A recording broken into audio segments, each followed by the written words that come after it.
पहला प्रश्न, आपने स्त्री के लिए प्रेम और पुरुष के लिए ध्यान का मार्ग बताया।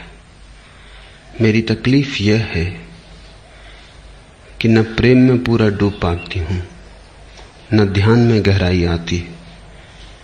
कृपया बताएं मेरे लिए मार्ग क्या है। धर्म ज्योति ने पूछा है।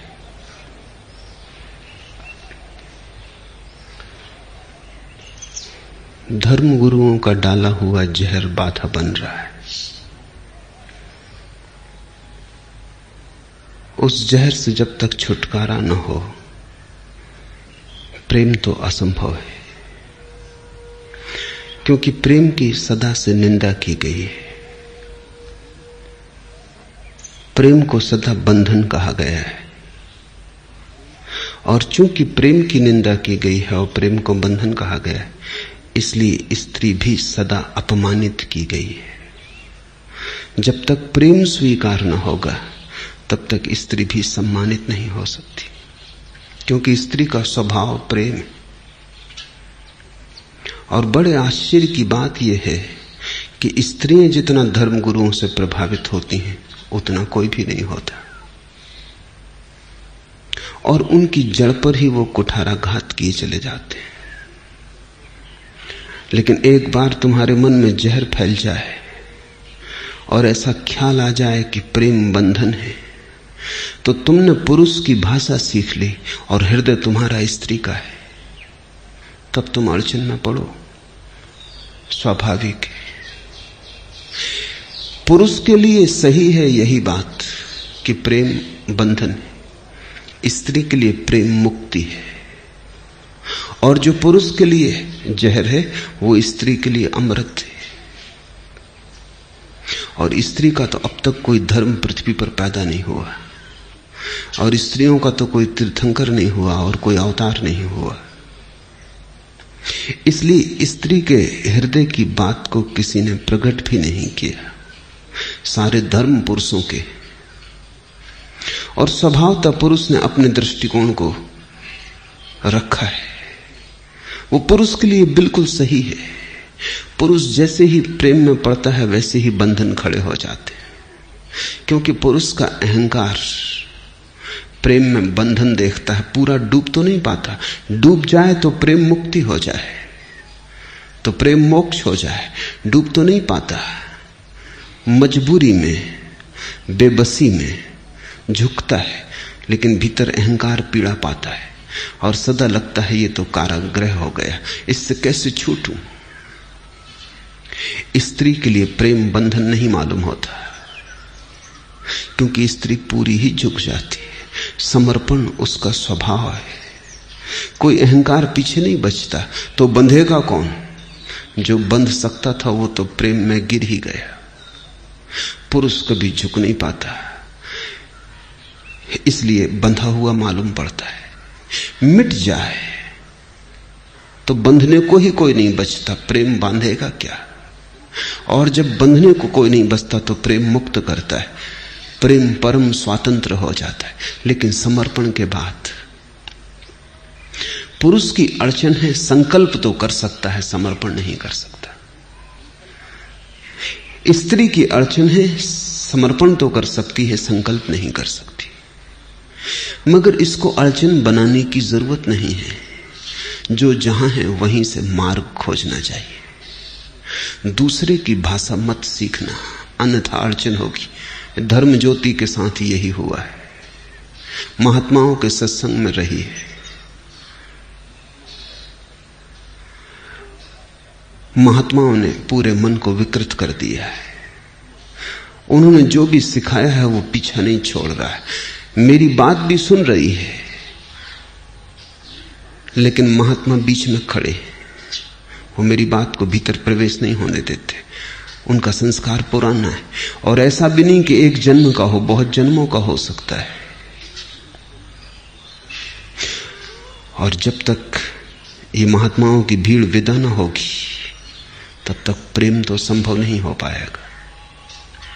और प्रेम भी कहीं चुल्लू चुल्लू किया जाता है, थोड़ा थोड़ा किया जाता है, प्रेम तो बाढ़ है। प्रेम तो कोई हिसाब किताब नहीं रखता, वहां कोई गणित नहीं है। प्रेम तो तुम पूरे डूब जाओ तो ही है, नहीं तो नहीं है। लेकिन प्रेम शब्द में ही घबराहट मालूम होती। सदियों सदियों के संस्कार है। तो जब मैं तुमसे प्रेम की बात करता हूं तब भी तुम समझते हो ऐसा नहीं है, तब भी बात तुम तक पहुंच जाती है ऐसा नहीं है। पुरुषों तक न पहुंचे कोई अड़चन नहीं, क्योंकि ध्यान से उनके लिए सुविधा है। प्रेम से ज्यादा सुविधा है उनके लिए ध्यान के द्वारा। भक्ति पुरुषों को जमती ही नहीं, प्रेम के साथ तालमेल नहीं बैठता। और कभी अगर अपवाद रूप कोई पुरुष भक्त हो गया हो तो अपवाद रूप ही कोई स्त्री ध्यानी हुई है, लेकिन उससे नियम निर्मित नहीं होता। पुरुष ध्यान से जाएगा। ध्यान है परम संकल्प। ध्यान का अर्थ समझ लो, ध्यान का अर्थ है अकेले हो जाने की क्षमता। दूसरे पर कोई निर्भरता न रह जाए, दूसरे का ख्याल भी विस्मृत हो जाए। सभी ख्याल दूसरे के हैं, ख्याल मात्र पर का है। जब पर का कोई विचार न रह जाए तो स्व शेष रह जाता है, और उस स्व के शेष रह जाने में स्व भी मिट जाता है, क्योंकि स्व अकेला नहीं रह सकता, वो पर के साथ ही रह सकता है। जिस नदी का एक किनारा खो गया उसका दूसरा भी खो जाएगा। दोनों किनारे साथ साथ हैं। अगर सिक्के का एक पहलू खो गया तो दूसरा पहलू अपने आप नष्ट हो जाएगा। दोनों पहलू साथ साथ हैं। जिस दिन अंधकार खो जाएगा उसी दिन प्रकाश भी खो जाएगा। ऐसा मत सोचना कि जिस दिन अंधकार खो जाएगा उस दिन प्रकाश ही प्रकाश बचेगा। इस भूल में मत पड़ना, क्योंकि वो दोनों एक ही सिक्के के दो पहलू हैं। जिस दिन मौत समाप्त हो जाएगी उसी दिन जीवन भी समाप्त हो जाएगा। ऐसा मत सोचना कि जब मौत समाप्त हो जाएगी तो जीवन अमर हो जाएगा। इस भूल में पड़ना ही मत। मौत और जीवन एक ही घटना के दो हिस्से, अन्योन्याश्रित है, एक दूसरे पर निर्भर है। तो जब पर बिल्कुल छूट जाता है तो स्वयं की उस निजता में अंततः स्वयं का होना भी मिट जाता है, शून्य रह जाता है। ध्यान की यही अवस्था है, उसको हमने समाधि कहा।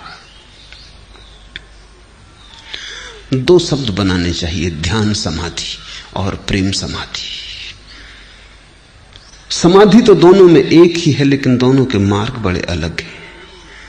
पुरुष को जो समाधि उपलब्ध होती, जो बुद्ध को उपलब्ध हुई, वो है ध्यान समाधि। पर को छोड़ा, स्व छूट गया, समाधि उपलब्ध हुई। मीरा को जो समाधि उपलब्ध हुई वो है प्रेम समाधि। पर को नहीं छोड़ा, स्वयं को समर्पित किया। इतना समर्पित किया कि स्व न बचा, पर ही बचा। और जब पर अकेला बचा तो पर भी मिट गया। समाधि उपलब्ध हो गई। जहां दो मिट जाते हैं वहां समाधि। लेकिन मीरा की समाधि प्रेम से आई, बुद्ध की समाधि ध्यान से आई। समाधि तो एक है, लेकिन मार्ग बड़ा अलग अलग है। बुद्ध की बात सुन सुन के प्रेम से आस्था उठ गई। पुरुष की उठ जाए कोई हर्जा नहीं, लाभपूर्ण है। लेकिन स्त्री की उठ जाए तो खतरा है, क्योंकि पुरुष के स्वभाव के तो अनुकूल है ध्यान का मार्ग, स्त्री के स्वभाव के अनुकूल नहीं है। और स्त्री पुरुष विपरीत है, इसलिए तो उनमें इतना आकर्षण है। और ऋण और धन विद्युत की तरह है, दिन और रात की तरह है, जीवन और मृत्यु की तरह विपरीत है। और इसलिए तो इतना आकर्षण है। विपरीत में ही आकर्षण होता है, समान में तो विकर्षण हो जाता है। समान से तो ऊब हो जाती है, विपरीत में खोज और जिज्ञासा जारी रहती। अच्छा है कि पुरुष और स्त्री विपरीत, अन्यथा संसार में सब रस खो जाए। स्त्री और पुरुष जितने विपरीत हों उतना ही सुखद है। जितना उनके बीच फासला हो, जितना दोनों के बीच दूरी हो, और दोनों जितने एक दूसरे से भिन्न हो, उतना ही उनके बीच संबंध की गरिमा निर्मित होगी, संबंध के शिखर निर्मित होंगे। मनुष्य ने अपने अतीत में स्त्री और पुरुष को जितना भिन्न बन सके बनाने की कोशिश की थी, इसलिए प्रेम की बड़ी अनूठी घटनाएं घटी। पश्चिम में आधुनिक युग में स्त्री और पुरुष को पास लाने की चेष्टा की गई। प्रेम समाप्त हुआ जा रहा है, क्योंकि स्त्री पुरुष करीब करीब समान मालूम होने लगे। स्त्री पुरुष समान होने चाहिए न्याय की दृष्टि में, समान नहीं होने चाहिए स्वभाव की दृष्टि से। बड़े असमान हैं, बड़े भिन्न हैं। असमान का यह अर्थ नहीं कि स्त्री पुरुष से नीची है या पुरुष स्त्री से ऊंचा है। असमान का अर्थ कि दोनों बड़े भिन्न हैं, जैसे रात और दिन, रोशनी और अंधेरा, इतना ही फासला है। कानून उनको समान माने, लेकिन मनोविज्ञान उन्हें समान नहीं कह सकता। और अगर समान बनाने की चेष्टा की गई तो जितने स्त्री पुरुष समान होते जाएंगे उतना ही स्त्री पुरुष जैसी हो जाएगी, पुरुष स्त्री जैसा हो जाएगा। उन दोनों के बीच का आकर्षण खो जाएगा।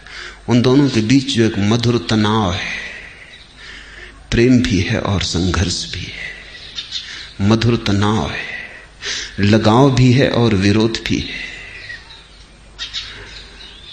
कभी फूल भी खिलते हैं, कभी कांटे भी चुभ जाते हैं, पास भी आते हैं, दूर भी हटते हैं, निमंत्रण भी है, अस्वीकार भी है। उन दोनों के बीच ये जो बड़ा खेल चलता है जीवन का, ये जो सारी लीला है जीवन की, वो मधुर है, वो शुभ है, सुंदर है। और उस सब का आधार यह है कि स्त्री समर्पण करने में कुशल है। स्त्री हार के जीतती है,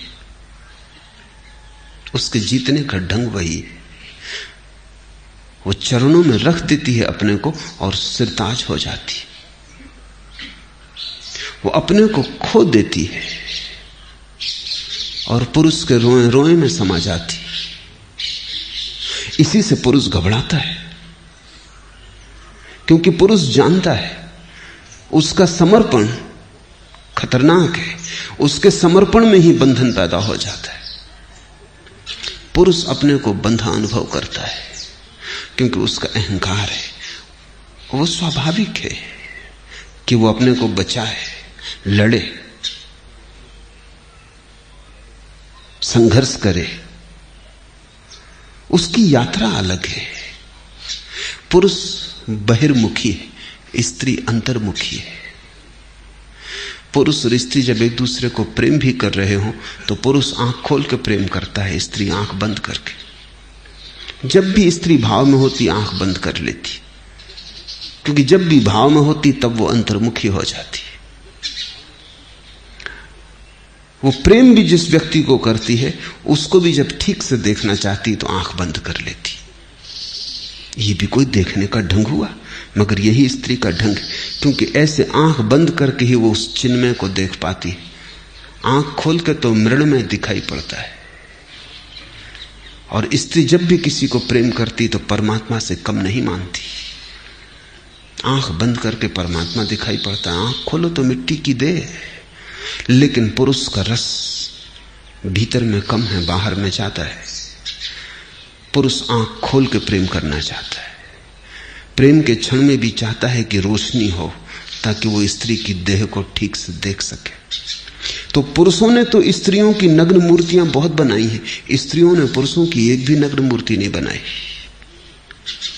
और पुरुषों ने तो स्त्रियों के नाम पर कितना अश्लील पोर्नोग्राफी और साहित्य और चित्र और पेंटिंग्स की हैं, स्त्रियों ने एक भी नहीं की।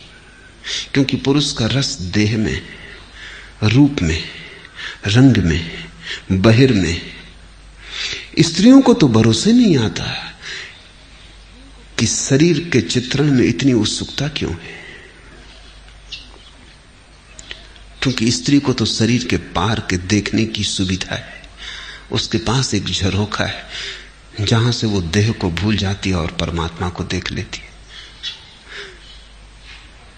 पुरुषों ने नहीं समझाया है स्त्री को कि पति परमात्मा है। ये स्त्रियों की प्रतीति है कि जिसको भी उन्होंने प्रेम किया उसमें परमात्मा देखा। जहां प्रेम की छाया पड़ी वहीं परमात्मा प्रकट होता है। जहां प्रेम की भनक आई वहीं परमात्मा के आने का प्रारंभ हो जाता है। प्रेम के पग ध्वनि में परमात्मा की पग ध्वनि अपने आप सुनाई पड़ने लगती है। लेकिन पुरुष बंधा अनुभव करता है, उसकी यात्रा बहिर यात्रा है। उसे चांद तारों पे जाना है, उसे दूर को जीतना है, उसे संसार को विजय करना है। ऐसे अगर घर में बंध जाएगा तो फिर ये दूर की यात्रा का क्या होगा? बाजार में कौन जीतेगा? दिल्ली में कौन विराजमान होगा? कहां जाएगा? कौन भागेगा? इस आपाधापी को कौन करेगा? तो जैसे ही जितना ही महत्वाकांक्षी पुरुष हो उतना ही स्त्री से बचेगा। महत्वाकांक्षी राजनीतिज्ञ हो स्त्री से बचेगा, क्योंकि अगर स्त्री ने बांध लिया तो स्त्री काफी संसार है, फिर उसके पार संसार बचता नहीं। वैज्ञानिक महत्वाकांक्षी हो, अन्वेषण में लगा हो, स्त्री से बचेगा। ध्यान करने वाला ध्यानी हो, स्त्री से बचेगा, क्योंकि स्त्री इस पूरी तरह घेर लेती कि फिर कुछ और करने की सुविधा नहीं रह जाती। ध्यान न करने देगी, शास्त्र न पढ़ने देगी, चुनाव न लड़ने देगी, धन न कमाने देगी, क्योंकि चारों तरफ से घेर लेगी। स्त्री तुम्हारे चारों तरफ प्रेम का एक घर बनाती, उसमें तुम्हें लगता है कि तुम घुटे घुटे अनुभव करते हो, क्योंकि तुम्हारी महत्वाकांक्षा मरती। वही पुरुष स्त्री के प्रेम के लिए राजी हो सकता है जो अहंकार को छोड़ने को राजी हो। ये पुरुष के लिए बहुत कठिन है। इसका एक ही उपाय है उसके लिए ध्यान, कि वो गहरे ध्यान में उतरे। तो मेरे देखने में ऐसा है कि अगर पुरुष गहरे ध्यान में उतर जाए तो ही प्रेम के योग्य हो पाता है, और स्त्री अगर प्रेम में उतर जाए तो ही ध्यान के योग्य हो पाती है। स्त्री सीधे ध्यान न कर सकेगी। तुम उसे लाख समझाओ कि चुप हो के शांत बैठ जाओ, वो कहेगी लेकिन किसके लिए? किसको याद करे? किसका स्मरण करे? किसकी प्रतिमा सजाए? किसका रूप देखें भीतर? मंदिरों में जो प्रतिमाएं हैं वो सभी स्त्रियों ने रखी। परमात्मा के नाम के जितने गीत हैं वो सब स्त्रियों ने गाए। भजन है, कीर्तन है, उसका अनूठा रस स्त्रियों ने लिया है। और पुरुष और स्त्री के बीच बड़ी बेबूझ पहेली है, वो एक दूसरे को समझ नहीं पाते। समझें भी कैसे? तुम जिस स्त्री के साथ जीवन भर रहे हो या जिस पुरुष के साथ जीवन भर रहे हो उसको भी समझ नहीं पाते, क्योंकि भाषा अलग है, यात्रा अलग है, दोनों के सोचने का होने का ढंग अलग है। जिस दिन दुनिया में ठीक ठीक समझ आएगी उस दिन स्त्री का मनोविज्ञान अलग होना चाहिए, पुरुष का मनोविज्ञान अलग। उन दोनों के मन अलग हैं, इसलिए सिर्फ मनोविज्ञान कहने से कुछ भी ना होगा। मनोविज्ञान से क्या पता चलता? किसका मनोविज्ञान? स्त्री का या पुरुष का? स्त्री का मन का ढांचा ही अलग है, पुरुष के मन का ढांचा अलग है। इसलिए पुरुष महावीर और बुद्ध बन जाता है। महावीर को हमने नाम दिया जिन, जिसने जीत लिया। बुद्ध को हमने नाम दिया बुद्ध, जो जाग गया। लेकिन मीरा से पूछो जीता, मीरा कहेगी हारे। कृष्ण को और जीतने की बात ही बेहोती है, परमात्मा को जीतने की बात ही बेहोती है। जीतने की भाषा में ही आक्रमण और हिंसा है। अब थोड़ा समझो, महावीर जैसे अहिंसक को भी हमने जिन कहा, लेकिन जिन शब्द में ही हिंसा है। जीता, विजय, वो भाषा ही क्षत्रिय की है, वो भाषा पुरुष की। अब महावीर वैसे परम ध्यान को उपलब्ध हुए, ज्ञान को उपलब्ध हुए, लेकिन भाषा तो पुरुष की ही रहेगी। मीरा से पूछो जीता, मीरा कहेगी तुम समझे ही नहीं, प्रेम में कहीं कोई जीतता है, हारते, मगर हार ही वहां जीत है। मीरा से पूछो जागी, मीरा कहेगी जागना वहां कहां है, वहां तो खोना है, वहां तो मिटना है, वहां तो बेहोशी ही होश है। अब इसको थोड़ा समझ लेना, मीरा के लिए बेहोश हो जाना होश है और हार जाना जीत जाना है। महावीर और मीरा को मिला दो, इनके बीच बड़ी कठिनाई खड़ी हो जाएगी, इनके बीच चर्चा ना चल सकेगी, इनकी भाषा अलग होगी। जैसे दो अलग भाषाएं बोलते हो, एक जर्मन बोल रहा हो और एक जापानी, और कहीं कोई तालमेल ना बैठता हो, बैठेगा नहीं। पुरुष के लिए स्त्री पहेली रही है, स्त्री के लिए पुरुष पहेली। स्त्री सोच ही नहीं पाती कि तुम किस लिए चांद पर जा रहे हो, घर काफी नहीं। वही तो यशोधरा ने बुद्ध से पूछा जब वो लौट कर आए कि जो तुमने वहां पाया वो यहां नहीं मिल सकता था। ऐसा जंगल भागने की क्या पड़ी थी, ये घर क्या बुरा था। अगर शांति होना था तो जितनी सुविधा यहां थी इतनी वहां जंगल में तो नहीं थी। तुमने कहा होता हम तुम्हें बाधा ना देते, हम तुम्हें एकांत में छोड़ देते, हम सारी सुविधा कर देते कि तुम्हें जरा भी बाधा ना पड़े। लेकिन बुद्ध को अगर यशोधरा ऐसा इंतजाम कर देती कि जरा भी बाधा ना पड़े, यशोधरा अपनी छाया भी न डालती बुद्ध पर, तो भी बुद्ध बंधे बंधे अनुभव करते, क्योंकि वो अनजाने तार यशोधरा के चारों तरफ फैलते जाते और भी ज्यादा फैल जाते। वो छाया की तरह चारों तरफ अपना जाल बुन देती। वो घबरा के भाग गए। जो भी कभी भागा है जंगल की तरफ प्रेम से घबरा के भागा है। और क्या घबराहट, कहीं प्रेम बांध ना ले, कहीं प्रेम आसक्ति ना बन जाए, कहीं प्रेम राग ना हो जाए। स्त्रियों को जंगल की तरफ भागते नहीं देखा गया, क्योंकि स्त्री को समझ में नहीं आता भागना कहां है, डूबना है। डूबना यही हो सकता है। और स्त्री ने बहुत चिंता नहीं की परमात्मा की जो आकाश में, उसने तो उसी परमात्मा की चिंता की जो निकट और पास है। स्त्री को रस नहीं मालूम होता कि चीन में क्या हो रहा है, उसका रस होता है पड़ोसी के घर में क्या हो रहा है, पास। तुम्हें कई दफे लगता भी है पति को कि भी क्या फजूल की बातों में पड़ी कि पड़ोसी की पत्नी किसी के साथ चली गई, कि पड़ोसी के घर बच्चा पैदा हुआ, कि पड़ोसी नई कार खरीद लाया, ये भी क्या फिजूल की बातें हैं। वियतनाम है, इजराइल है, बड़े सवाल दुनिया के सामने है। तू ना समझ पड़ोसी के घर बच्चा हुआ, ये भी कोई बात है। लाखों लोग मर रहे हैं युद्ध में, इसे एक बच्चे के होने से क्या होता है।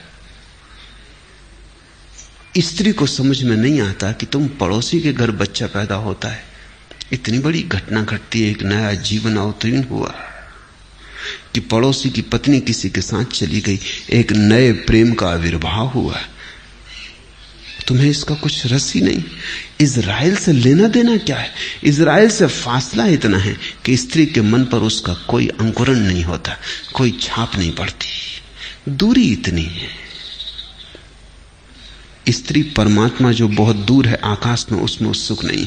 परमात्मा जो बहुत पास है, बेटे में है, पति में है, परिवार में है, पड़ोसी में है, उसमें उसका रस है, क्योंकि दूर जाने में उसकी आकांक्षा नहीं है, यहीं डूब जाना है।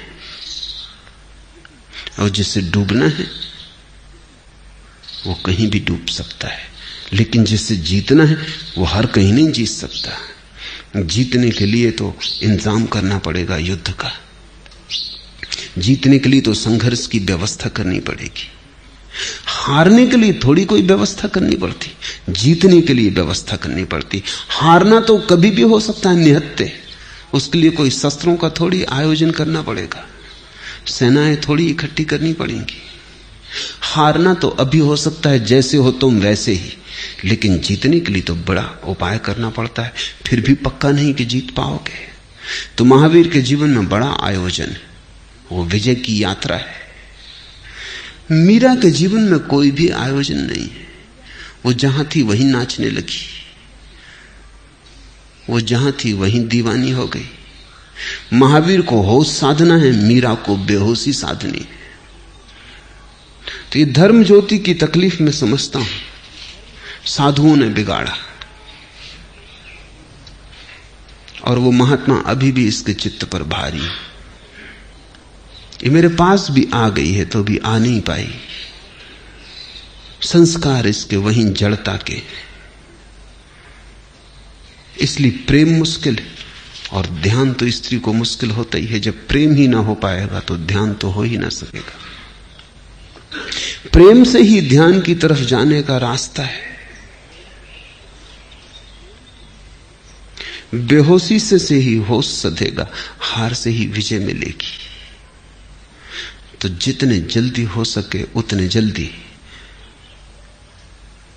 जो जहर के संस्कार दिए गए हैं उनको छोड़ दो, उनको हटाओ। इन संस्कारों के कारण तुम ठीक से स्त्री ही ना हो पाओगी, तुम्हारा हृदय प्रमुदित ना होगा, तुम खिल ना पाओगी। ध्यान रखो, अगर प्रेम ही ना सधा तो ध्यान तो कैसे सधेगा। प्रेम को ही साध लो तो ध्यान भी सध जाएगा। प्रेम की ही अन्यतम गहराई में ध्यान का फूल खिलेगा। वही स्त्री के लिए मार्ग है। हां, कुछ कभी कभी अपवाद स्वरूप कुछ स्त्रियों ने ध्यान भी साधा है, लेकिन अपवाद को मैं नियम नहीं बनाता। कश्मीर में एक स्त्री हुई लल्ला, उसकी महावीर से बैठ जाती बात। वो महावीर जैसी ही नग्न रही, कोई दूसरी स्त्री पूरी पृथ्वी पर नहीं रही। जैसे महावीर नग्न रहे ऐसी ही लल्ला भी नग्न रही। अकेली ही स्त्री है वो पूरे मनुष्य जाति के इतिहास में जो जंगल की तरफ भागी और नग्न हो गई। कश्मीर में उसका बड़ा आदर है। कश्मीरी कहते हैं हम दो ही शब्द जानते हैं, अल्लाह और लल्ला। मगर लल्ला स्त्रियों की प्रतिनिधि नहीं है, वो अपवाद है। ऐसे ही चैतन्य हुए पुरुषों में वो अपवाद है, वो पुरुषों के प्रतीक नहीं है। प्रतीक तो महावीर ही है। चैतन्य नाचे स्त्रियों जैसे, भक्ति विभोर, ठीक है, लेकिन उनसे नियम नहीं बनते। और हमेशा ध्यान रखना, नियम से चलने की कोशिश करना। और जो अपवाद है वो पूछने ना आएगा, जो नियम है वही पूछने आया है। अपवाद जो है वो तो पूछते ही नहीं। अपवाद अगर धर्म ज्योति होती तो ध्यान सधने लगता। अपवाद नहीं है, है तो स्त्री गलत बातों के प्रभाव में पड़ गई। पुरुषों का जहर सिर पर हावी हो गया है। अब वो बाधा डाल रहा है, वो प्रेम नहीं करने देता। और जितना ये ध्यान करने की कोशिश करती है वो झूठी है। ये कोशिश सिर्फ प्रेम से बचने के लिए करती। इसकी जो ध्यान की कोशिश चल रही है वो सिर्फ इसीलिए ताकि प्रेम में ना उलझना पड़े। और प्रेम तो पाप है, प्रेम तो झंझट है, उससे बचना है तो ध्यान करना है। और मैं तुमसे कह रहा हूं कि प्रेम से ही ध्यान होगा। और तुम प्रेम से बचने को ध्यान करने चलोगी, कठिनाई हो जाएगी, अधर में अटक जाओगी, त्रिशंकु की दशा हो जाएगी। और देर नहीं लगती, अगर समझ में बात आ जाए तो एक क्षण में छोड़ा जा सकता है सब कचरा। क्योंकि कचरा कचरा ही है, वो कभी स्वभाव नहीं बनता। भीतर तो स्वच्छ स्त्री मौजूद है, महात्माओं से बिगाड़ नहीं सकते। महात्माओं की बातचीत ऊपर ऊपर के पत्ते हैं, नीचे तो धारा बह रही है स्त्रीण स्वभाव की। जरा पत्तों को हटा दो और भीतर की नदी प्रकट हो जाएगी। लाख पत्ते दबा दें नदी को, यहां पूना की नदी दब जाती है बिल्कुल पत्तों में, फिर दिखाई ही नहीं पड़ती। लेकिन तो भी भीतर है, पत्ते लाख दबा दें तो भी जरा सा हटाओ और नदी प्रकट हो जाती है।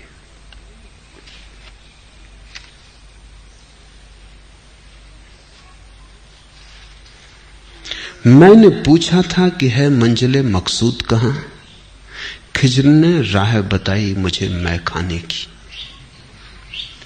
मैंने पूछा था कि जीवन का लक्ष्य मंजिले मकसूद कहां है, और मेरे गुरु ने मुझे राह बताई मैं खाने की। उसने कहा बेहोशी में, प्रेम में। मैंने पूछा था कि मंजिले मकसूद कहां है, मंजिले मकसूद कहां, खिज्र ने राह बताई मुझे मैं खाने की। स्त्री के लिए वही राह है, मैं खाने की, बेहोशी की, खोने की, लीन हो जाने की, तल्लीन हो जाने की, अपने को इस तरह मिटा देने की कि भीतर कोई बचे ही ना। जिससे प्रेम किया है वही बच रहे। प्रेमी बचे, प्रेसी खो जाए, परमात्मा बचे, भक्त खो जाए, और तब अचानक भगवान भी खो जाता है। जब भक्त ही खो गया तो भगवान कहां रहेगा? भक्त की आंखों में ही भगवान है, भक्त के होने में ही भगवान है। जब भक्त ही खो गया तो भगवान कहां रह जाएगा? भक्त भी खो जाता है, भगवान भी खो जाता है, तब जो रह जाता है वही है।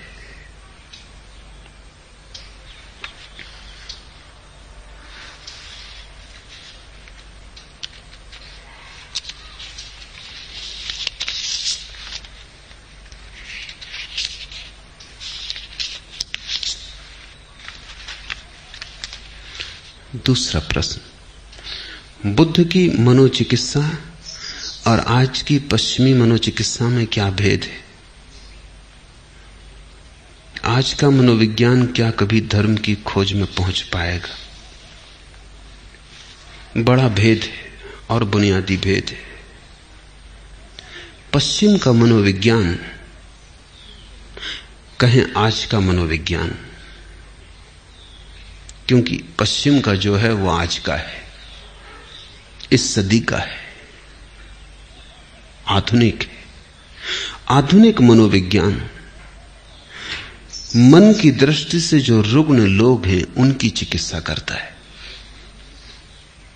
जो सामान्य नहीं है, अस्वस्थ हैं, उनकी चिकित्सा करता है। बुद्ध का मनोविज्ञान उनकी चिकित्सा करता है जो सामान्य है और स्वस्थ है।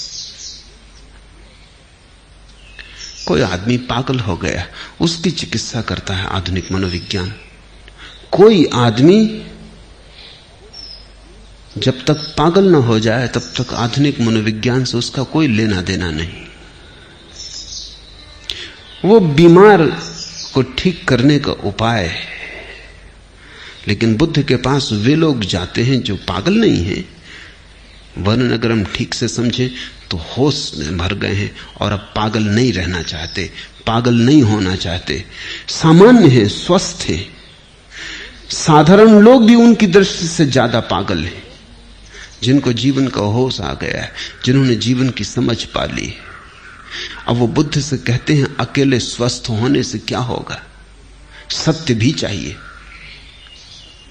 स्वस्थ होना काफी नहीं है, सत्य के बिना स्वास्थ्य का भी क्या करेंगे। तो स्वस्थ को और परम स्वास्थ्य की तरफ ले जाने की व्यवस्था है। अगर तुम डमाडोल हो गए हो सामान्य जीवन में, ठीक से दुकान नहीं कर पाते, ठीक से दफ्तर नहीं जा पाते, स्मृति कमजोर हो जाती है, चूक जाते हो, इस तरह की बातें अगर तुम्हारे जीवन में है तो आधुनिक मनोविज्ञान सहयोगी है। लेकिन सब ठीक चल रहा है, कोई गड़बड़ नहीं है। और जब सब ठीक चलता है और कोई गड़बड़ नहीं मालूम होती, तभी अचानक तुम्हें पता चलता है ये सब भी ठीक चलता रहा तो मौत में समाप्त हो जाएगा। ये सब ठीक भी चलता रहा तो जाऊंगा कहां, पहुंचूंगा कहां। ये सब ठीक भी है तो भी मौत आ रही है। ये सब ठीक भी है तो भी मैं मरा जा रहा हूं, मिटा जा रहा हूं। ये सब ठीक भी है तो भी व्यर्थ और आसार है। जिस दिन तुम्हें सब ठीक होते हुए भी आसार का बोध होता है, उस दिन तुम बुद्ध पुरुषों के पास जाते हो पूछने कि ऐसे सब ठीक है, धन है, पत्नी है, बच्चा है, मकान है, सब ठीक है, कहीं कोई अड़चन नहीं है, सुविधा से जी रहा हूं और सुविधा से ही मर भी जाऊंगा। लेकिन क्या सुविधा से जीना और सुविधा से मर जाना ही मंजिले मकसूद है? क्या यही लक्ष्य है जीवन का? इतना काफी है क्या कि सुविधा से जी लूं और सुविधा से मर जाऊं? सुविधा काफी है? तब बुद्ध के मनोविज्ञान की शुरुआत होती है, जिसको यह दिखाई पड़ने लगा सुविधा सार नहीं है, सामान्य हो जाना कुछ भी मूल्य नहीं रखता, स्वस्थ हो जाने में भी कुछ नहीं है जब तक सत्य ना मिल जाए। जीसस के जीवन में उल्लेख है कि वो एक गांव में आए और उन्होंने एक आदमी को शराब पिए रास्ते के किनारे नाली में पड़े गालियां बकते देखा। तो वो उसके पास आए, करुणा से उसे हिलाया और उठाया और कहा कि तू अपना जीवन शराब पी पी के क्यों बर्बाद कर रहा है, नाली में पड़ा है। उस आदमी ने आंखें खोली, जीसस को देख के उसे होश आया। उसने कहा कि मेरे प्रभु, मैं तो रुग्ण था, खाट भी नहीं छोड़ सकता था, तुम्ही ने छू के मुझे ठीक किया था, अब मैं ठीक हो गया, अब इस स्वास्थ्य का क्या करूं? मुझे तो बस शराब पीने के सिवा कुछ सूझता नहीं। मैंने तो कभी पी भी न थी, मैं तो खाट पे पड़ा था, इस शराब घर तक भी नहीं आ सकता था, तुम्हारी ही कृपा से। जीसस सोचने लगे कि मेरी कृपा का ये परिणाम हुआ है। वो उदास आगे बढ़े। उन्होंने एक आदमी को एक वेश्या के पीछे भागते देखा, उसे पकड़ा और कहा कि आंखें इसलिए नहीं परमात्मा ने दी हैं, ये क्यों वासना के पीछे भागा जा रहा है, किस पागलपन में दौड़ रहा है? उस आदमी ने गौर से रुक के देखा। उसने कहा मेरे प्रभु, वो पैर पे गिर पड़ा, मैं तो अंधा था, तुमने ही छू के मेरी आंखें ठीक की थी, अब इन आंखों का मैं क्या करूं? मैं तो किसी वेश्या के पीछे न भागा था, मुझे तो रूप का पता ही न था, मैं तो जन्मांध था, तुम्हारी ही कृपा है कि तुमने आंखें दी, अब इन आंखों का क्या करूं? जीसस बहुत उदास हो गए और वो गांव के बाहर निकल आए और बड़े चिंतन में पड़ गए कि मेरी कृपा के ये परिणाम। उन्होंने एक आदमी को फांसी लगाते देखा, अपने को रस्सी बांध रहा था वृक्ष से। वो भागे गए और कहा कि मेरे भाई रुक, ये तू क्या कर रहा है? उसने कहा अब मत रोको, बहुत हो गए, मैं मर गया था, तुम्ही ने मुझे जिंदा किया था, अब जिंदगी का क्या करूं?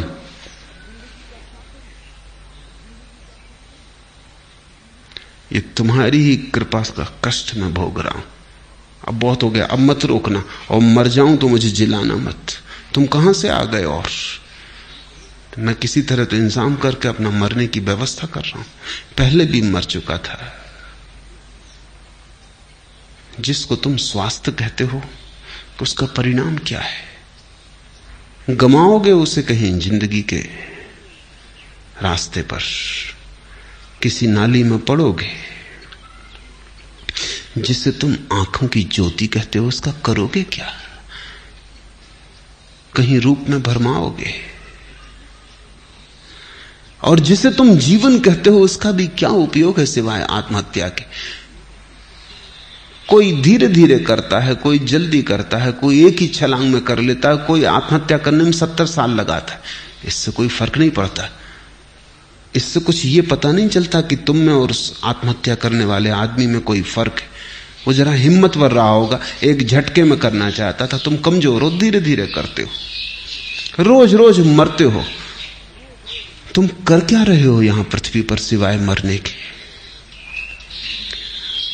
बुद्ध का मनोविज्ञान वहां से शुरू होता है जहां तुम्हारे पास सब है और प्रतीति होती है कि कुछ भी नहीं।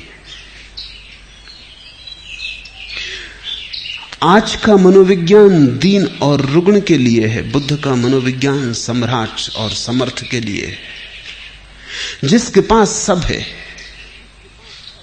और अनुभव में आया कुछ भी नहीं है, हाथ खाली। ऐसे हाथ भरे हैं हीरे जवाहरातों से, मगर हीरे जवाहरात व्यर्थ हैं। जिसको भरी जिंदगी के बीच जिंदगी उजाड़ मालूम पड़ी,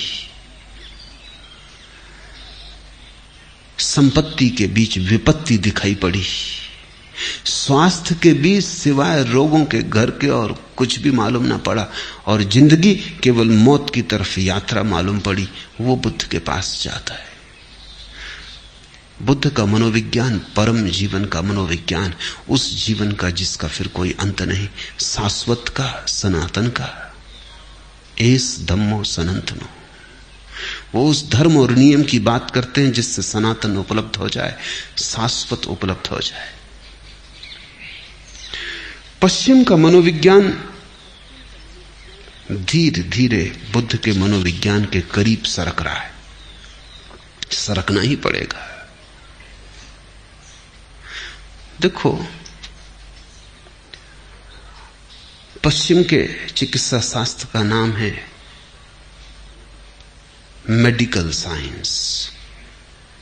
उसका मतलब होता है औषधि विज्ञान। पूरब ने, हमने जो औषधि विज्ञान बनाया उसको नाम दिया है आयुर्वेद। औषधि का नाम नहीं दिया, आयु का विज्ञान। और विज्ञान भी नहीं, वेद, विधायक। औषधि तो नकारात्मक है, बीमारी हो तो औषधि का उपयोग है, बीमारी ना भी हो तो भी आयुर्वेद का उपयोग है, क्योंकि वो केवल जीवन का विज्ञान है। वो सिर्फ बीमारी की फिक्र नहीं करता कि बीमारी हो तो औषधि देके मिटा दो, बीमारी ना भी हो तो जीवन को कैसे गुणनफल करो, जीवन को कैसे बढ़ाओ। पूर्व पश्चिम की दृष्टि में यह फर्क है। पश्चिम फिक्र करता है कांटा निकाल लेने की, पूर्व फिक्र करता है फूल को भी रख देने की। पश्चिम फिक्र करता है दुख निकाल लो, पूर्व फिक्र करता है आनंद को जन्माओ। दुख को निकाल लेना काफी नहीं है, दुख भी ना हो जीवन में तो भी जरूरी थोड़ी है कि आनंद हो। कितने लोग हैं जिनके जीवन में दुख नहीं है, लेकिन इससे क्या आनंद होता है? बल्कि सच्चाई यह है कि जिनके जीवन में दुख नहीं है उनको ही पता चलता है कि जीवन बिल्कुल व्यर्थ है। जिनके जीवन में दुख है उनको तो अभी आशा लगी रहती कि कुछ उपाय करेंगे, दुख मिटाएंगे, कल सब ठीक हो जाएगा। जिनके जीवन में दुख नहीं रहा वो एकदम चौंक के पूछते हैं अब क्या करें। दुख भी नहीं रहा, जिसको मिटाते वो भी नहीं रहा, मिटाने की दौड़ भी समाप्त हो गई, कोई कष्ट नहीं है लेकिन आनंद भी नहीं है। उनका जीवन बड़ी उदासी से, बड़ी ऊब से भर जाता है। जीवन राख राख हो जाता है, उसमें से सारी आशा और आनंद का अंगार बुझ जाता है। तुम चकित होगे देखकर कि भिखारी के कदमों में भी तुम्हें गति मालूम होती हो सकती, क्योंकि उसको कहीं पहुंचना है, कुछ दुख मिटाना है, कुछ तकलीफ ठीक करनी। सम्राट के पैर बिल्कुल ही बोझिल हो जाते, न कहीं पहुंचने को, न कुछ पाने को। जो पहुंचना था पहुंच चुके, जो पाना था पा लिया। अब एक इतना बड़ा प्रश्न बन के खड़ा हो जाता है। अब सिर्फ घसीटते हैं, अब सिर्फ मौत की राह देख रहे हैं कि कब आए, कब छुटकारा दिलाते। दुख का न हो जाना आनंद नहीं है। दुख का न हो जाना आनंद के होने के लिए जरूरी शर्त हो सकती है,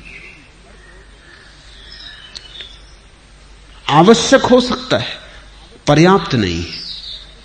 तो पश्चिम का मनोविज्ञान भी धीरे धीरे सरक रहा है। फ्रायड ने जहां मनोविज्ञान को छोड़ा था उससे बहुत आगे जा चुका पश्चिम में भी मनोविज्ञान। नए मानवतावादी विचारक पैदा हुए हैं, अब्राहम मैस्लो और दूसरे, जिन्होंने अब मनोविज्ञान को नई दिशाएं देनी शुरू की। वो दिशाएं ये हैं कि अब इस बात की हमें फिक्र नहीं है कि आदमी सिर्फ स्वस्थ हो, स्वस्थ से ज्यादा हो, आनंदित हो। इतना काफी नहीं कि बीमारी ना हो, इतने से क्या होगा, उत्सव हो। तुम चल सको, तुम्हारे पैर स्वस्थ हो, इतना काफी नहीं है, तुम नाच भी सको। चलना एक बात है। एक आदमी है, पैर ठीक नहीं, चल नहीं सकता, पक्षाघात है, लकवा लग गया है। लकवा मिटाना जरूरी है। लकवा मिट जाए तो चल सकेगा, लकवा मिट जाए तो नाच भी सकेगा, लेकिन लकवा मिट जाने से कोई नाचने नहीं लगता है। लकवा मिट जाना नाचने के लिए जरूरी शर्त है, काफी नहीं है। कितने लोग हैं जिनको लकवा नहीं, लेकिन वो नाचते दिखाई नहीं पड़ते। नाचने के लिए कुछ भीतर संपदा का अनुभव चाहिए। नाचने के लिए भीतर कोई किरण उतरे, कोई गीत उतरे, कोई धुन उतरे, जीवन को कोई सुराग मिले, रहस्य का झलक मिले परमात्मा की, तो कोई नाच सकता है। धीरे धीरे पश्चिम का मनोविज्ञान सरक रहा है, सरकना ही पड़ेगा, क्योंकि बीमार तो बहुत थोड़े लोग हैं। बहुत लोग स्वस्थ हैं और फिर भी उनके जीवन में कोई आनंद नहीं, उनकी भी चिंता करनी पड़ेगी। लंगड़े लूलों को ही ठीक नहीं करना है, नहीं तो काम बड़ा आसान था। जो लंगड़े लूले नहीं हैं उनको नाच भी देना है, और काम बड़ा कठिन है। लेकिन जब पहला कदम उठ जाए तो दूसरा कदम भी उठना शुरू हो जाता है।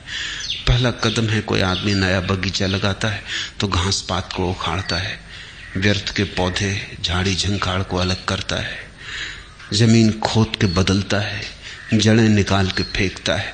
ये जरूरी है, लेकिन बस इतने पर ही रुक जाए तो फूल नहीं आ जाते। फिर बीज बोने पड़ते, फिर पानी सींचना पड़ता है, फिर रखवाली करनी पड़ती है, फिर हजार बाधाएं हैं, उनसे लड़ना पड़ता है।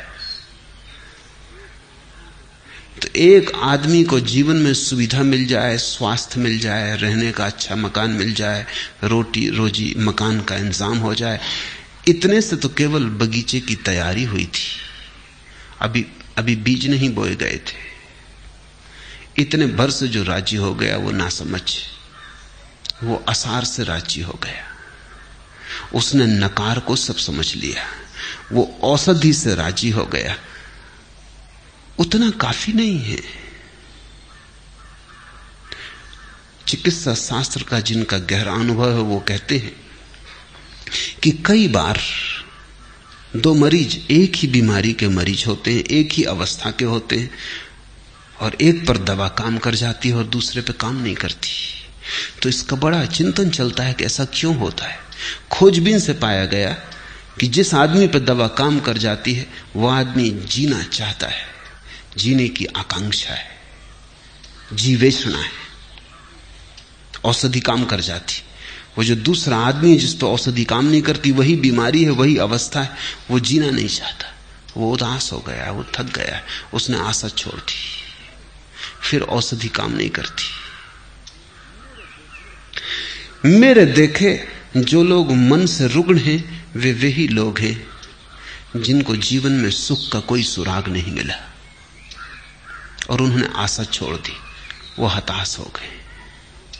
उनको तुम खींच तान के खड़ा भी कर दो तो भी नचा ना सकोगे। खींच तान के खड़ा किया जा सकता है, धक्का मुक्की दे के चलाया भी जा सकता है, बैसाखियां भी दी जा सकती हैं और किसी तरह उनमें गति लाई जा सकती है, लेकिन नाच बैसाखियों से नहीं आता और न धक्का दे के कोई नाच ला सकता है। नाच तो उनके अंतर्ग्रह में उतरे, कोई द्वार खुले, कोई झरोखा खुले, भीतर नई रोशनी आए, नई हवा आए, परमात्मा उनके भीतर पुनर्जन्म ले। तभी पूरब में हमने आनंद का विज्ञान निर्मित किया है, पश्चिम का विज्ञान केवल दुख से कैसे छुटकारा हो। इसलिए पश्चिम में दुख से छुटकारा हो भी गया और लोग बड़े बेचैन हो गए हैं, सुख आता दिखाई नहीं पड़ता। इसलिए पश्चिम का मनोविज्ञान एक एक कदम आगे बढ़ रहा है, और आज नहीं कल बुद्धों के मनोविज्ञान से उसका संबंध जुड़ जाएगा।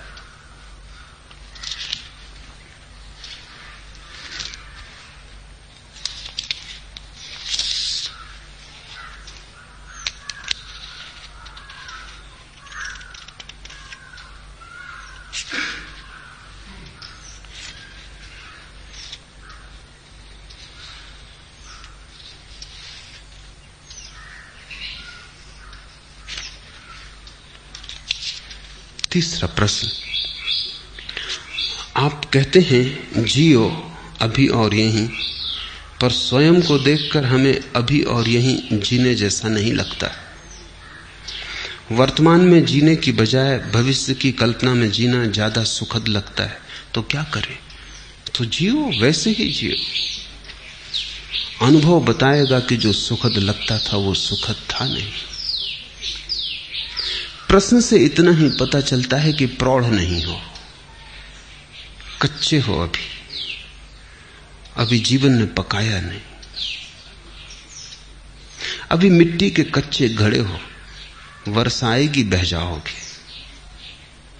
अभी जीवन की आग ने पकाया नहीं, क्योंकि जीवन की आग जिसको भी पका देती है उसको ये साफ हो जाता है। क्या साफ हो जाता है?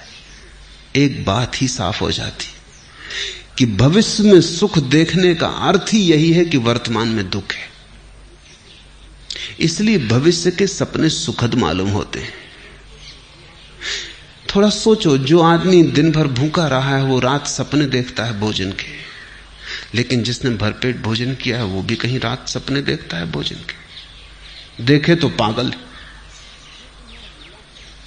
जो तुम्हें मिला है उसके तुम सपने नहीं देखते, जो तुम्हें नहीं मिला है उसके ही सपने देखते हो। वर्तमान तुम्हारा दुख से भरा है। इसको भुलाने को, अपने मन को समझाने को, रिझाने को, राहत के लिए, सांत्वना के लिए तुम अपनी आंखें भविष्य में टटोलते हो। कोई सपना, कल सब ठीक हो जाएगा। उस कल की आशा में, भरोसे में आज के दुख को झेल लेते हो। मंजिल की आशा में रास्ते का कष्ट नहीं मालूम पड़ता, पहुंचने के ही करीब है, हालांकि वो कभी आता नहीं। आज जिसको तुम आज कह रहे हो ये भी तो कल था। इस आज के लिए भी तुमने सपने देखे थे, वो पूरे नहीं हुए। ऐसा ही पिछले कल भी हुआ था और पिछले कल भी हुआ था, और यही आगे भी होगा। अगर तुम्हारा आज सुखपूर्ण नहीं है तो दुखपूर्ण आज से सुखपूर्ण कल कैसे निकलेगा? थोड़ा सोचो। आज कहीं आकाश से थोड़ी आया है, तुम्हारे भीतर से आया है। तुम्हारा आज अलग है, मेरा आज अलग है। कैलेंडर के धोखे में मत पड़ना।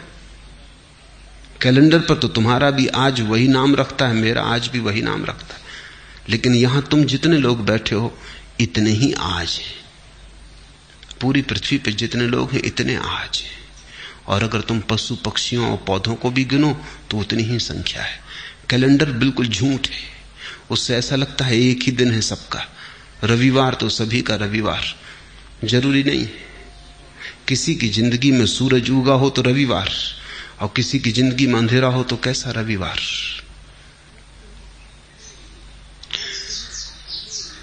आज कहीं आकाश से नहीं उतरता है, समय कहीं बाहर से नहीं आता है, समय तुम्हारे भीतर से पैदा होता है। तुम ही आज को जीकर कल को पैदा करोगे। तुम्हारे ही गर्भ में निर्मित होता है कल। कल निर्मित हो रहा है आज। और इसलिए मैं कहता हूं आज और अभी जी लो, और इतने आनंद से जियो, ऐसे भरपूर जियो कि जो तुम्हारे गर्भ में निर्मित हो रहा है वो भी रूपांतरित हो जाए, वो तुम्हारे आनंद को पकड़ ले। अगर आज तुम दुख में जी रहे हो, कल की आशा कर रहे हो सुख की, आशा से पैदा नहीं होगा कल तो तुमसे पैदा होगा। तुम जैसे जी रहे हो उससे पैदा होगा, तुम्हारे अस्तित्व से पैदा होगा, तुम्हारे सपनों से नहीं। समझो, एक मां बीमार है और उसके गर्भ में एक बेटा है। और रुग्ण है और शरीर जराजीर्ण है। बेटा तो इस जराजीर्ण रुग्ण शरीर से पैदा हो। मां चाहे सपने कितनी देखती हो कि बेटा बड़ा स्वस्थ होगा, महावीर जैसा स्वस्थ होगा, इससे कुछ हल नहीं होने वाला। इस सपने से बेटा पैदा नहीं होने वाला। बेटा तो सच्चाई से पैदा होगा। तुम्हारा कल तुम्हारे सपने से पैदा नहीं होगा, तुम्हारे आज की असलियत से पैदा होगा, हकीकत से पैदा होगा। तुम आज क्या हो? अगर तुम नाच रहे हो तो तुमने आने वाले कल के लिए नाच दे दिया। अगर तुम प्रमुदित हो, प्रफुल्लित हो, तो कल का फूल खिलने ही लगा, क्योंकि जिस फूल को कल खिलना है उसकी कली आज ही तैयार हो रही है। प्रतिपल तुम अगला पल पैदा कर रहे हो। प्रति क्षण अगला क्षण तुम्हारे भीतर निर्मित हो रहा है, तैयार हो रहा है। तुम सृष्टा हो। तुम अपने समय को खुद पैदा करते हो। इसलिए मैं तो कहता हूं आज जियो, लेकिन तुम्हें लगता है वर्तमान जीने जैसा नहीं लगता। अगर वर्तमान जीने जैसा नहीं लगता तो कल भी तो वर्तमान होकर ही आएगा, फिर वो भी जीने जैसा नहीं लगेगा। परसों भी वर्तमान होकर ही आएगा, वो भी जीने जैसा नहीं लगेगा। तो इसी को तो मैं आत्मघात करना कहता हूं। तो तुम आत्महत्या कर रहे हो, जी नहीं रहे हो। जीने का कोई और उपाय नहीं है, आज ही है और आज ही जीना है। जीने जैसा लगे या न लगे इससे कोई फर्क नहीं पड़ता। जीने का और कोई ढंग है ही नहीं। जीना तो यही होगा। कल के भुलावे में मत पड़ो। कल के भुलावों ने बहुतों को डुबाया है। आज जियो। ये क्षण खाली ना चला जाए। ये क्षण अवसर है, इसे तुम ऐसा ही मत गंवा देना। कुछ बना लो इसका, कुछ रस ले लो इसमें, कुछ भोग लो इसे, कुछ पहचान लो इसे। इसका स्वाद उतर जाने दो तुम्हारे प्राणों में। ये ऐसा ही ना चला जाए, क्योंकि अगर समय ऐसा ही जाता है तो समय को ऐसे ही चले देने की आदत मजबूत होती चली जाती। फिर धीरे धीरे समय को गंवाना तुम्हारी प्रकृति हो जाती। भोगो इसे, चूसो इस क्षण को, निचोड़ लो इसको पूरा। इसका रस जरा भी छूट ना जाए। यही परमात्मा के प्रति धन्यवाद है, क्योंकि उसने तुम्हें अवसर दिया, जीवन दिया, और तुमने ऐसे ही गंवा दिया। परमात्मा तुमसे ये न पूछेगा। यहूदियों की किताब है तालमुद, बड़ी अनूठी किताब है। दुनिया में कोई धर्मशास्त्र वैसा नहीं। तालमुद कहती है कि परमात्मा तुमसे ये न पूछेगा कि तुमने कौन कौन सी गलतियां की। गलतियों का वो हिसाब रखता ही नहीं, बड़ा दिल है। परमात्मा तुमसे पूछेगा तुम्हें इतने सुख के अवसर दिए, तुमने भोगे क्यों नहीं? गलतियों की कौन फिक्र रखता है? भूल चूक का कौन हिसाब रखता है? वो तुमसे पूछेगा इतने अवसर दिए सुख के, तुमने भोगे क्यों नहीं? तालमुद कहती है एक ही पाप है जीवन में, और वो है जीवन के अवसरों को बिना भोगे गुजर जाने देना। जब तुम आनंदित हो सकते थे आनंदित ना हुए, जब गीत गा सकते थे गीत ना गाया, सदा कल पर टालते रहे, स्थगित करते रहे। स्थगित करने वाला आदमी जिएगा कब? कैसे जिएगा? स्थगित करना ही तुम्हारे जीवन की शैली हो जाती। बच्चे थे तब जवानी पर छोड़ा, जवान हो तब बुढ़ापे पे छोड़ोगे, और बुढ़ापे में लोग हैं वो अगले जन्म पे छोड़ रहे हैं। वो कह रहे हैं परलोक में देखेंगे। यही लोक है एकमात्र, और यही क्षण है सत्य का। यही क्षण है, बाकी सब झूठ है, मन का जाल है। लेकिन अगर तुम्हें अच्छा लगता है, तुम्हारी मर्जी। तुम्हें अच्छा लगता हो तो मैं कौन हूं बाधा देने वाला? तुम सपने देखो, कभी ना कभी तुम जागोगे, तब रोओगे, पछताओगे। तब तुम पछताओगे कि इतना समय यूं ही गंवाया। और ध्यान रखना,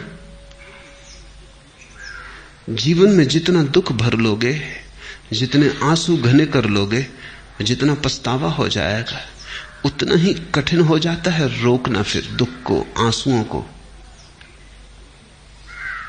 कभी तुमने ख्याल किया, हंसी तो एकदम रुक जाती, रोना एकदम नहीं रुकता।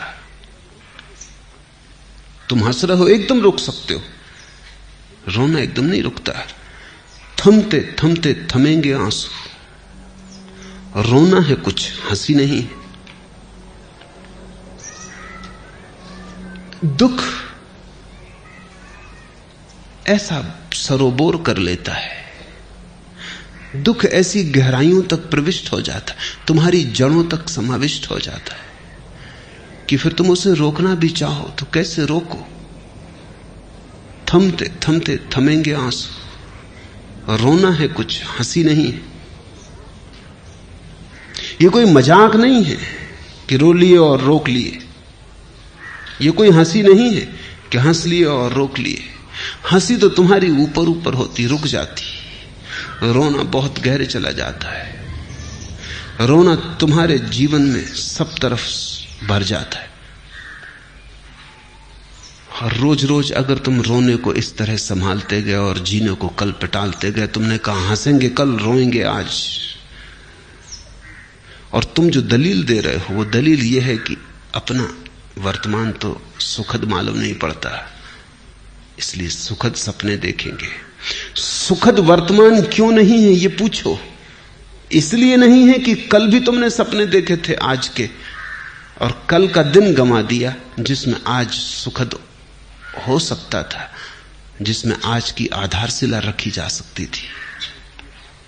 कल तुमने गंवा दिया इसलिए आज दुखद है, और तुम यही दलील दे रहे हो कि हम आज को भी गंवाएंगे क्योंकि कल का सपना अच्छा मालूम पड़ता है। तुम्हारी मर्जी। गणित साफ है। फिर मुझसे मत कहना कि हमें किसी ने चेताया नहीं।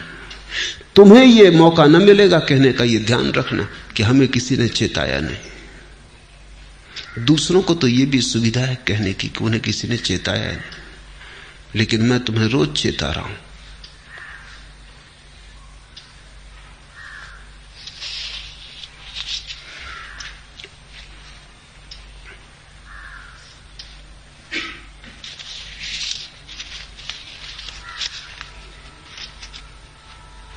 चौथा प्रश्न, पिछले जन्म के संस्कार इस जन्म में आदत बन जाते हैं। इस जन्म की आदतें अगले जन्म में फिर संस्कार बन जाएंगी। फिर अंत कहां है? अंत है इस बात में, इस सत्य को जान लेने में कि तुम संस्कार नहीं हो, तुम आदत नहीं हो। अंत है इस सत्य के प्रति जाग जाने में कि तुम पृथक हो। अंत है होश में, अंत है साक्षी भाव में। निश्चित ही तुमने कल भी क्रोध किया था, परसों भी क्रोध किया था, आदत बन गई। आज किसी ने जरा सा उकसा दिया, अंगारा तो था ही भीतर, रोज रोज संभाला था, हो गए। राख भी जमी थी तो बस ऊपर जरा सी परत थी, किसी ने फूंक मार दी, परत झड़ गई, अंगारा बाहर आ गया, तुम क्रोध से भर गए। आज तुम क्रोध करोगे, कल के लिए फिर और तैयारी हो गई। ऐसे रोज रोज तुम अभ्यास बनाते जाओगे, संस्कार गहन होता जाएगा, और जितना संस्कार गहन हो जाएगा उतने ही तुम यंत्रवत हो जाओगे। कोई भी तुम्हारी बटन दबा दे तो क्रोध करवा दे, कोई भी तुम्हारी बटन दबा दे तो तुम प्रसन्न हो जाओ, कोई भी झुक के नमस्कार कर ले, तुम्हारी प्रशंसा कर दे तो तुम गदगद, कोई जरा गाली दे दे तो तुम जार जार, तुम यंत्रवत हो जाओगे। और बटने लोगों को पता हो जाती, सबको पता है एक दूसरे की बटने, कहां से दबा दो कि सब ठीक हो जाता है, कहां से दबा दो कि सब गड़बड़ हो जाता है। तुम मशीन हो क्या या मनुष्य हो? मनुष्य होने का इतना ही अर्थ है कि कोई तुम्हारी क्रोध की बटन दबाए चला जाए, लेकिन तुम कहते हो नहीं करना, तो बटन दबती रहती, वो आदमी थक जाता, लेकिन तुम क्रोध नहीं करते। तुम कहते हो मैं अपना मालिक हूं, जब करना चाहूंगा करूंगा, जब न करना चाहूंगा नहीं करूंगा। प्रतिक्रिया और क्रिया में यही फर्क है। प्रतिक्रिया में दूसरा मालिक है, तुम नहीं, और क्रिया में तुम मालिक हो, दूसरा नहीं। और बड़े मजे की बात है, प्रतिक्रिया बांधती है, क्रिया मुक्त करती है। जो अपने कर्म का मालिक है उसके कर्म का कोई संस्कार नहीं बनता, और जो अपने कर्म का मालिक नहीं है, जो प्रतिकर्म करता है, रिएक्ट होता है सिर्फ, उस आदमी के जीवन में बंधन बनते चले जाते हैं, रोज रोज जाल मजबूत होता चला जाता है। आखिर में तुम पाते हो तुम तो बचे ही नहीं, आदतों का एक ढेर, मुर्दा ढेर, जिसमें से जीवन कभी का उड़ चुका।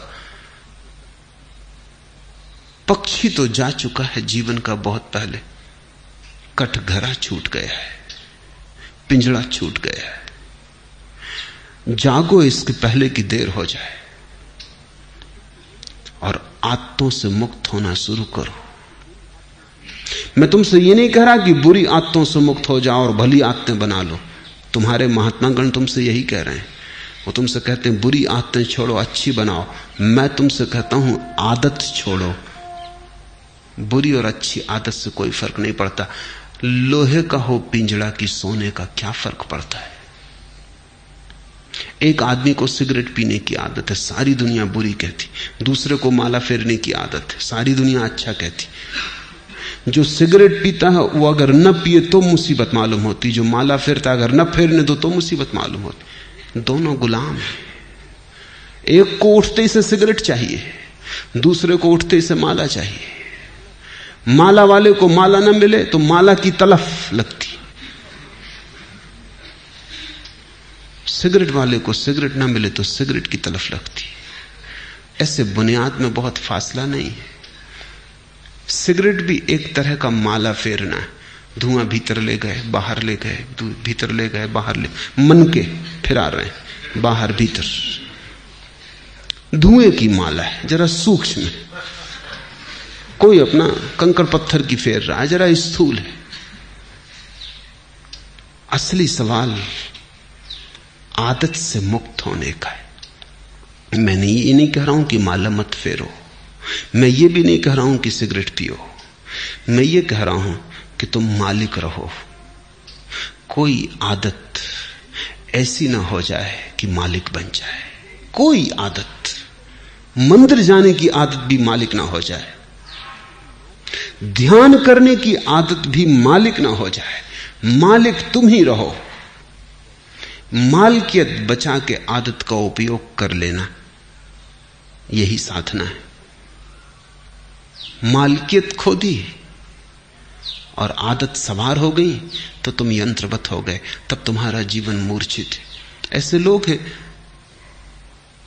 जो मेरे पास आके कहते हैं कि अगर पूजा ना करें रोज तो बेचैनी लगती। वो सोचते हैं कि बड़ी धार्मिक घटना घट गई उनके जीवन। मैं उनसे पूछता हूं पूजा करने से कुछ आनंद मिलता? वो कहते हैं आनंद तो कुछ नहीं मिलता, लेकिन ना करें तो बेचैनी लगती। यही तो सिगरेट पीने वाला कहता है। वो कहता है कि उससे पूछो कुछ आनंद मिलता? वो कहता है आनंद क्या रखा है, आनंद तो कुछ नहीं मिलता। कभी कभी खांसी जरूर आती, आनंद तो कुछ भी नहीं मिलता। लेकिन ना पियो तो बेचैनी मालूम होती। इसे तुम थोड़ा सोचो। इसी को मैं यंत्र हो जाना कहता हूं कि जिससे कुछ भी नहीं मिलता है, उससे भी न करने पर बेचैनी मालूम होती। उपलब्ध कुछ भी नहीं होता है, पाने को कुछ भी नहीं है, लेकिन छोड़ने में मुसीबत, क्योंकि आदत ने पकड़ा है। अब आदत इतना ही कर सकती है, करो तो कुछ ना मिले, ना करो तो कुछ खोता मालूम पड़े। अब ये बड़े मजे की बात है, जिस चीज को करने से कुछ नहीं मिलता उसको ना करने से खोएगा कैसे? कुछ खोता नहीं, सिर्फ पुरानी आदत, पुरानी लकीरों पर न चलने से अड़चन मालूम होती। मैं एक बहुत बड़े वकील को जानता था। उनकी आदत थी कि जब भी वो अदालत में खड़े होते पैरवी करते, बड़े वकील थे, अंतर्राष्ट्रीय ख्याति के थे, और लंदन और पेकिंग और दिल्ली 3 जगह उनके दफ्तर थे। तो उनकी आदत थी कि वो अपने कोट का बटन घुमाने लगते थे जब अटक जाते। सभी की होती, कोई अपना सिर खुजलाने लगता है, कोई कुछ करने लगता है। उस आदत का भी वैसा ही उपयोग है जैसे बटन दबाने का। तो अगर जब भी उनके विचार उलझ जाते या कोई उत्तर न सूझता तो वो कोट का बटन घुमाने लगते। घुमाने से कुछ मिलता था ये तो पक्का पता नहीं, क्योंकि कोट का बटन घुमाने से क्या मिलेगा। और जिसकी बुद्धि उलझी हुई हो, समझ में ना आ रहा हो, वो कोई कोट के बटन घुमाने से कुछ बात समझ में आ जाएगी। लेकिन विरोधियों को ये बात दिखाई पड़ गई कि वो जब भी उलझ जाते हैं तो बटन घुमाते। एक बड़ा मुकदमा था, एक बड़ी स्टेट का मुकदमा था प्रिवी काउंसिल में, लाखों का मामला था। तो विरोधी वकील ने उनके सोफर को मिला लिया, कुछ पैसे दिए और कहा कि तू इतना करना, उनके कोट के ऊपर का बटन तोड़ देना। तो वो जब अदालत में अपना कोट लेके हाथ में रख के आए तो वो बटन नदारद था। तो उस वक्त उन्होंने देखा भी नहीं, कोट डाल लिया। जब वो पैरवी करने लगे और वक्त आया, हाथ कोट के बटन पर गया, बस सब गड़बड़ हो गया। जैसे मस्तिष्क ने सांस छोड़ दिया, कुछ सूझबूझ ही ना रही, चक्कर सा मालूम हुआ, बैठ गए।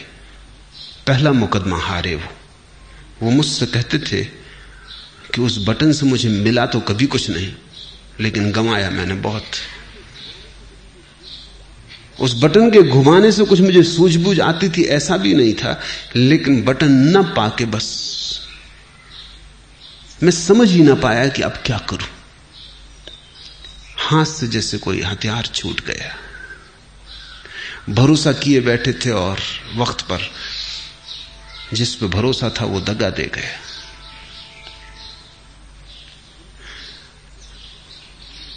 जिनको तुम आदतें कहते हो, बुरी हो या भली, इससे कोई भेद नहीं पड़ता। सब आदतें मालिक हो जाएं तो बुरी हैं, तुम मालिक रहो तो कोई आदत बुरी नहीं। गुलामी बुरी है, मालकियत भली है। मेरी परिभाषा यही है। संस्कार बन रहे हैं प्रतिपल, आदतें निर्मित हो रही हैं। तुम जरा दूर खड़े रहो, तुम अपनी मालकियत मत खो। निश्चित जीवन में आदतों की जरूरत है। अगर आदतें न हो तो जीवन बहुत कठिन हो जाएगा। आदतें जीवन को सुगम बनाती।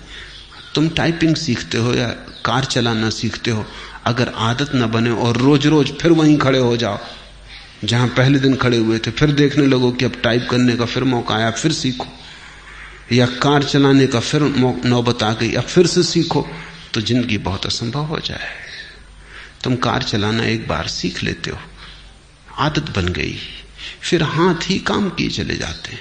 फिर तुम्हें ध्यान भी देने की जरूरत नहीं होती।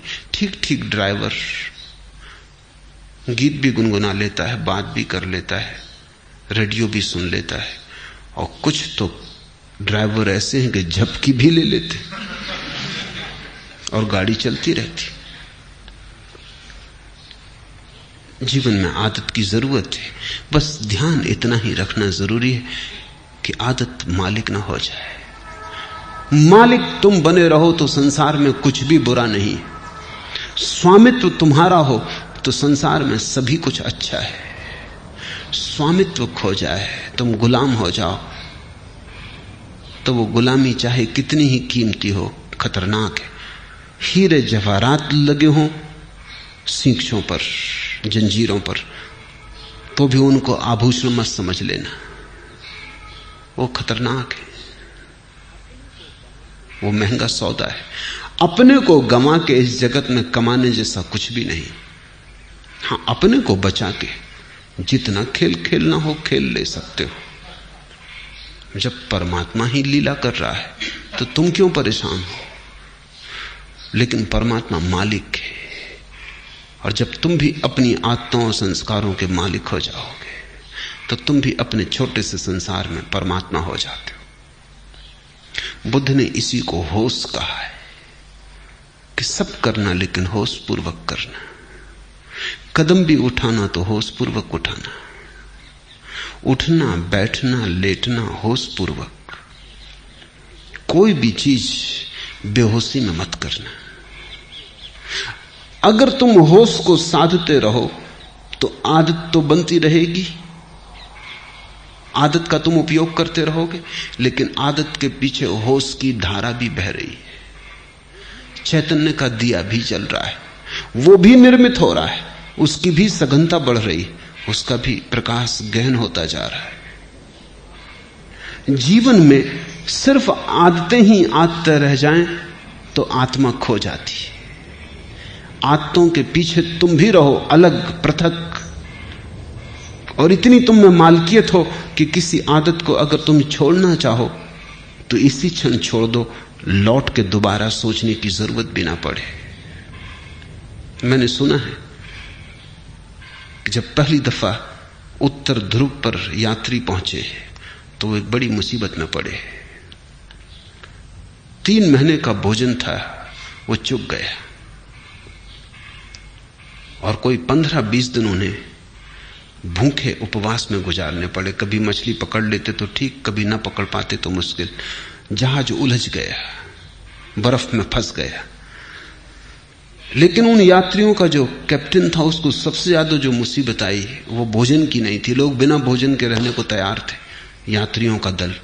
सिगरेट की सबसे ज्यादा मुसीबत खड़ी हुई। सिगरेट खत्म हो गई तो लोगों ने जहाज की रस्सियां काट काट के पीना शुरू कर दी। कैप्टन घबराया, उसने कहा अगर 20 दिन ये सिलसिला रहा तो फिर हम कभी वापस ना पहुंच पाएंगे। तुम रस्सियां ही काटे डाल रहे तो ये जहाज आगे कैसे बढ़ेगा, ये पाल गिर जाएंगे। मगर लोग इतने दीवाने सिगरेट पीने के लिए कि कैप्टन करे भी क्या। एक आदमी, बाकी सब सिगरेट पीने वाले, उनका करो भी क्या। वो रात को चोरी से काट लें, इधर उधर से काट लें। जब ये जहाज लौट के किसी तरह आया और इसकी अखबारों में खबर छपी तो एक आदमी ने अमेरिका में ये अखबार पढ़ते वक्त अपनी सिगरेट भी पी रहा था, अखबार भी पढ़ रहा था। उससे अचानक ये बात अजीब सी लगी कि लोग गंदी रस्सियां काट काट के पी गए। वो भी चेन स्मोकर था। उसने सोचा, हाथ में सिगरेट थी, उसने सोचा कि क्या यही गति मेरी होती है अगर मैं भी उनके साथ होता, क्या मैं भी रस्सियां काट के पी जाता। एक क्षण उसे ख्याल आया, उसने सिगरेट एस्ट्रे पर रख दी और उसने कहा अब इसको तभी उठाऊंगा जब मेरी ऐसी दशा आ जाए कि मुझे लगे अब मैं गंदी रस्सियां भी पी सकता हूं, नहीं तो नहीं उठाऊंगा। 20 साल बीत गए, वो सिगरेट अपनी टेबल पर ही रखे रहा। लोग उससे पूछते भी कि आधी जली सिगरेट यहां क्यों रखी। वो कहती कि इसको मुझे उठाना है किसी दिन, लेकिन उसी दिन उठाऊंगा जिस दिन मेरी पीड़ा ऐसी हो जाएगी कि आदत बड़ी और मैं छोटा हो जाऊंगा। लेकिन मैं प्रतीक्षा कर रहा हूं, वो घड़ी आती नहीं। 20 साल बीत गए, मैंने 20 साल से सिगरेट नहीं पी है और याद भी नहीं आई है। मैं याद करने की कोशिश कर रहा हूं कि कभी भी आ जाए, क्योंकि मैं जानना चाहता हूं किस मुसीबत में जहाज के लोगों को रस्सियां पीनी पड़ेंगी। लेकिन वो कभी ना आई। उसने अपना संस्मरण लिखा, मैं संस्मरण पढ़ रहा था। उसने संस्मरण में लिखा है कि मैं समझ नहीं पाता कि क्या बात हो गई, क्योंकि पहले भी मैंने कई बार सिगरेट छोड़ना चाहिए थी लेकिन नहीं छोड़ सका था। कई बार छोड़ी भी थी तो 2 दिन के बाद फिर पीने लगा था। लेकिन क्या हुआ, अब तो मैं छोड़ा भी नहीं था, सिर्फ प्रतीक्षा कर रहा हूं कि जब भी आदत पकड़ लेगी और झकझोर डालेगी तो पीऊंगा। लेकिन मैं सिर्फ ये जानना चाहता हूं कि मैं भी उस जहाज में अगर होता तो क्या मैंने रस्सियां पी होती। 20 साल से आदत आई नहीं। मेरी समझ में नहीं आता कि हुआ क्या। उसकी समझ में नहीं आ रहा क्योंकि उसे ध्यान का कुछ पता नहीं, होश का कुछ पता नहीं। इसने छोड़ी नहीं है सिगरेट, छूट गई होश के कारण, क्योंकि वो एक ही होश साधे हुए है कि जब इतने जोर से तलफ पकड़ेगी कि मैं रस्सियां पी लेता तभी पीऊंगा, लेकिन उस होश के कारण तलफ नहीं पकड़ती। होश हो तो तलफ पकड़ती ही नहीं। अब उसे कोई होश को जानने वाला मिले तो उसे उत्तर मिले, लेकिन अनजाने उसने होश साध लिया है। तुमसे मैं कहता हूं, जो जो आदत तुम्हें पकड़े हो, जबरदस्ती पकड़े हो, उसके प्रति होश साधना। मैं तुमसे नहीं कहता सिगरेट पीना छोड़ो, मैं कहता हूं होश पूर्वक पियो। मैं तो यहां आश्रम में एक कमरा बनवाने जा रहा हूं जहां होश पूर्वक सिगरेट पीने वालों को सुविधा होगी कि वो जाके वहां सिगरेट जरूर पिए, लेकिन जितनी देर पिए उतनी देर ध्यान रखें। एक क्षण को भी बेहोशी में न पिए बस। फिर अगर पीना हो तो मजे से पिए, कोई हर्जा नहीं। लेकिन मैं जानता हूं अगर होश सज जाए तो ऐसी मूढ़ता कौन करेगा। ऐसी मूढ़ता तो बेहोशी में ही होती है। तो मैं तुमसे कुछ भी छोड़ने को नहीं कहता, क्योंकि मैं जानता हूं छोड़ने से कभी कोई छोड़ नहीं पाया। मैं तुमसे केवल होश साधने को कहता हूं, क्योंकि मैं जानता हूं होश साधने से जो भी व्यर्थ है अपने आप छूट जाता है और जो सार्थक है बच रहता है। होश आध्यात्मिक जीवन की आखिरी कीमिया है, अल्केमी है, वो रसायन है। उसके अतिरिक्त सब विस्तार की बातें हैं। आज इतना ही।